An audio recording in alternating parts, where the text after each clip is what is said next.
सत्संगत जी, प्यार से कहना धन्यकार जी। ये निरंकार परमपिता परमात्मा, ये ब्रह्म ज्ञान हमें मिलकर हमें वो जो स्थिति अपना रही एक है, एक अचीवमेंट तो नहीं कह सकते क्योंकि सिर्फ कृपा है वो,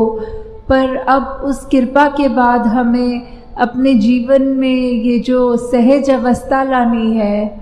तो ये सहज अवस्था ये हमको भक्ति के मार्ग पे कैसे और दृढ़ कर सकती है कि कैसे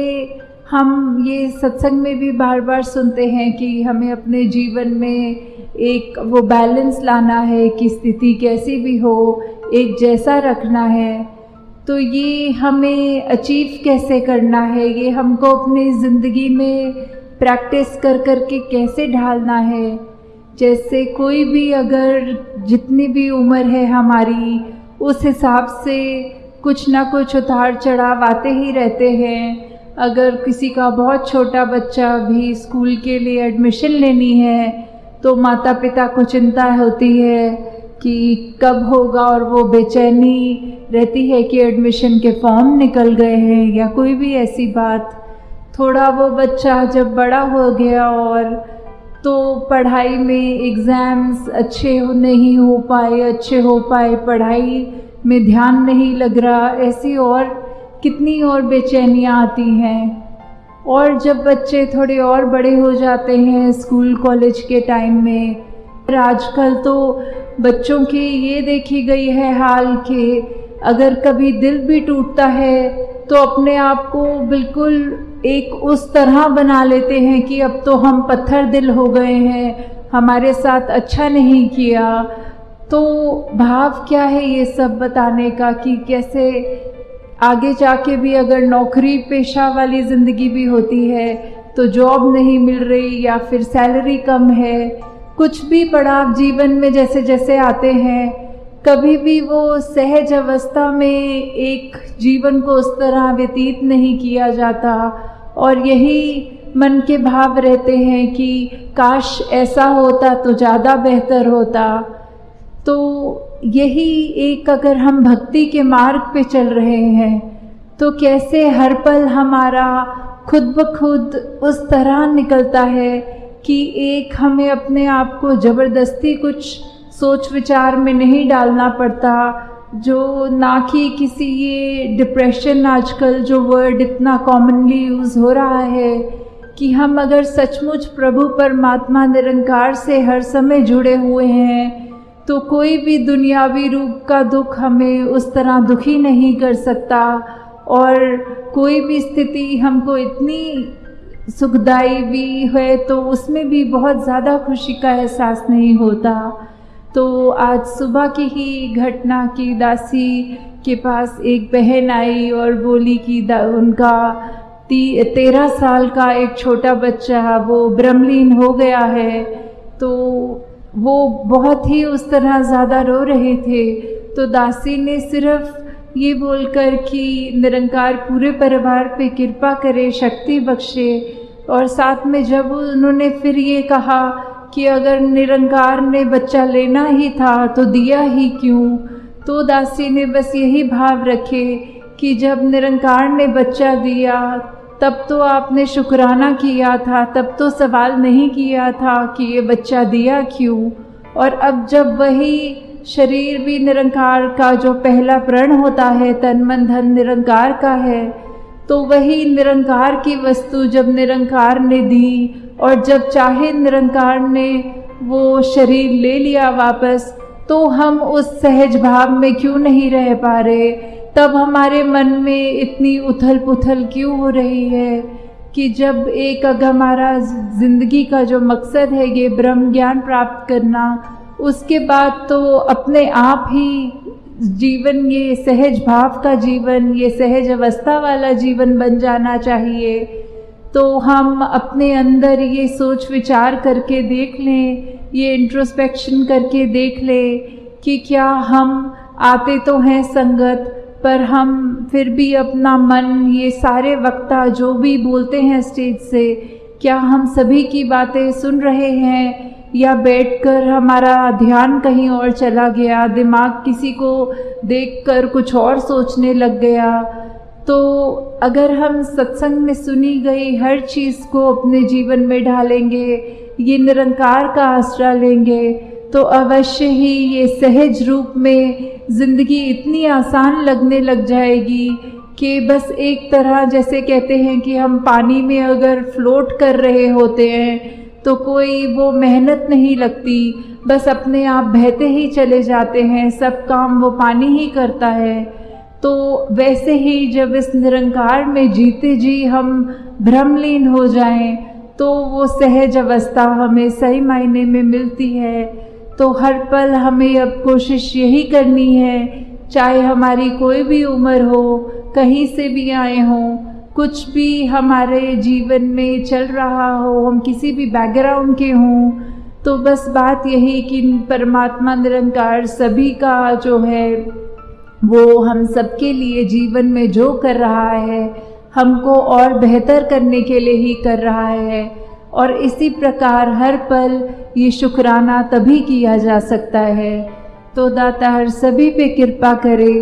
कि ये सहज अवस्था वाला जीवन हर एक के हिस्से में और आता जाए, हर पल और इस निरंकार के रंग में सभी रंगते जाएं। सत्संगत जी, धन निरंकार जी।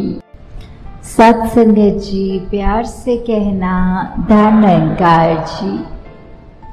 तो ये संत तो हमेशा वो हमको जगाते ही हैं, चाहे कोई भी युग हो, कैसा भी समय हो, कि बस हमारी जो अवस्था है, जो हमारी असली पहचान है, हम हमेशा निरंकार का ही एक आसरा लेते हुए निरंकार प्रभु परमात्मा को अंग संग देखें। एक एक पल जो हम अपने जीवन का बिता रहे हैं वो इसी निरंकार के एहसास में जब तक बीते तब तक ही जीवन सही मायने में ये ज़िंदगी जी रहे हैं।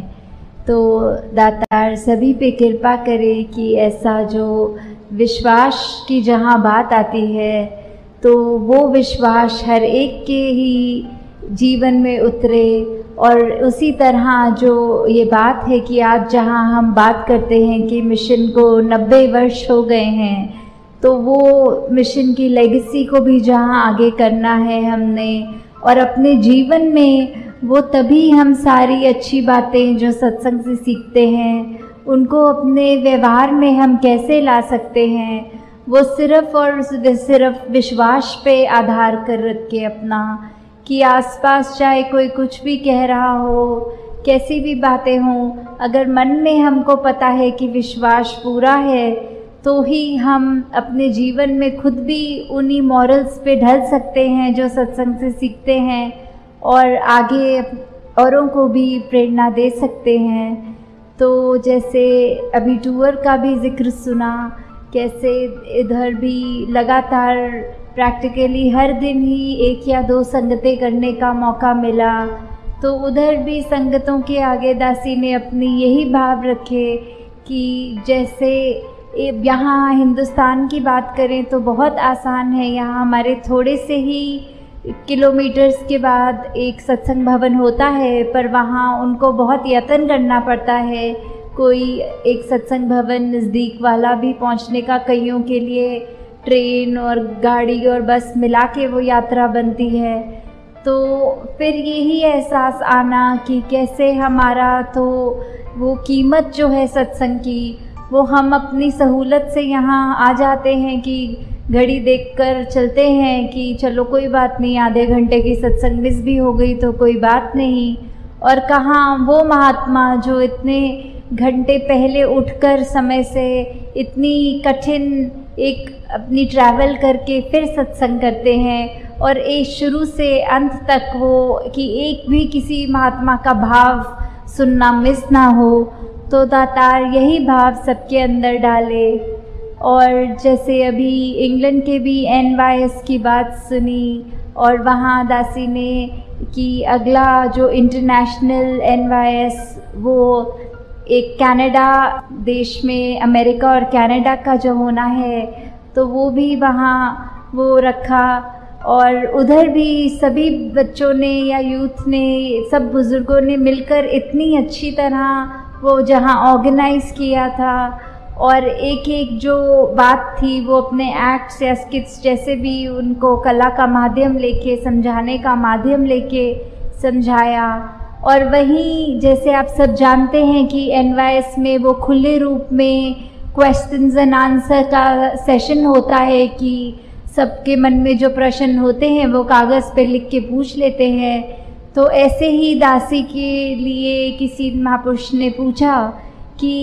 ये 20 साल के बाद दासी इस निरंकारी मिशन को कहाँ देखना चाहती है। तो दासी ने वहाँ पे भी यही भाव रखे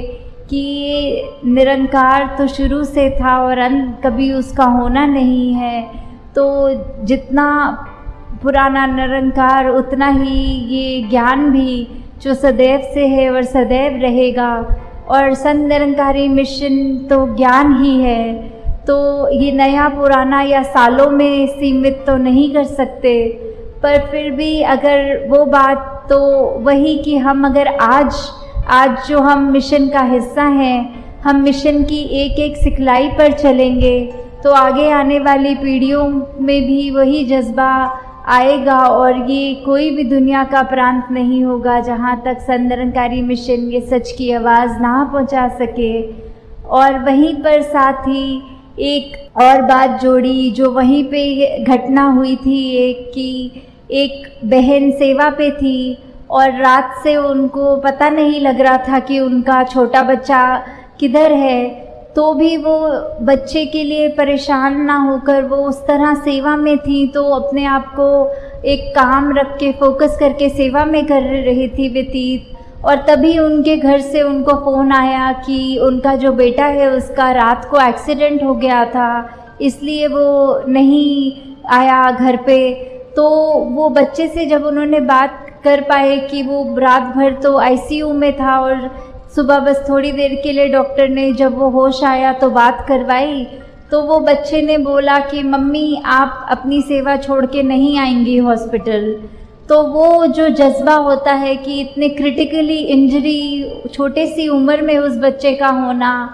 तो वो जहाँ बच्चे का भी वो विश्वास कि अगर मेरी मम्मी सेवा पे हैं तो मेरे शरीर के साथ तो चलो सुख दुख लगा जो है, पर मेरी मम्मी वो सेवा छोड़कर मेरे पास हॉस्पिटल ना आ जाए मुझे मिलने, पहले वो सेवा ही करें, सेवा को ही प्रायोरिटी बनाएं। और वहाँ वो माँ भी जो सेवा पर आ गई थी और उसने ये जानते हुए भी कि अब बेटा हॉस्पिटल में है तो वो सेवा छोड़ के हॉस्पिटल नहीं भागी। तो ये जो दोनों तरफ ये जो चाहे हम ये बात करें कि बड़ों की भी और बच्चों की भी उम्र तो ये शरीर की ही होती है, अंदर जो रूह है ये निरंकार का अंश है जो,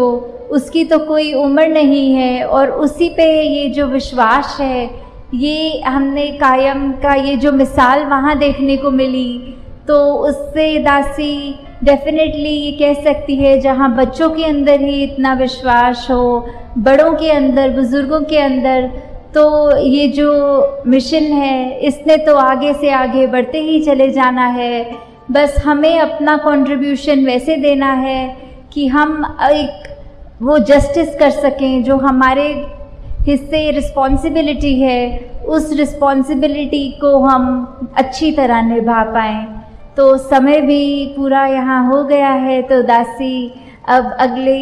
जो अभी 15 अगस्त में हम समागम के रूप में यहाँ फिर इकट्ठे होंगे, तो बाकी मन के भाव दासी आपके चरणों में तब रख देगी। साथ संगत जी, धन निरंकार जी।